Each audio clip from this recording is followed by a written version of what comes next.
Dövlət tərəfindən icbari sığorta haqqı qarşılanan şəxsləri biz yeni dəyişikliklərlə 9 dəfə artırırıq.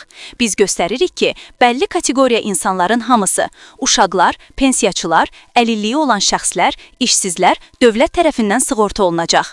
İlk dəfə olaraq qanunda göstərilir ki, işsizlər də dövlət tərəfindən sığortalanacaq. Bunu Maliyyə Naziri Sahil Babayev Milli Məclisin bugün keçirilən plenar iclasında 2026-cı il dövlət büdcəsinin müzakirəsi vaxtı qeyd edib. Növbəti ilin dövlət büdcəsində bu məqsəd üçün 900 milyon manat vəsait qoyulub. Bu, təxminən 7,3-7,5 milyon insanımızın sığorta haqqıdır. Təqribən 2 milyon şəxs muzlu əməklə çalışır. Onların da sığorta haqqı işçi və işə götürən tərəfindən qarşılanır.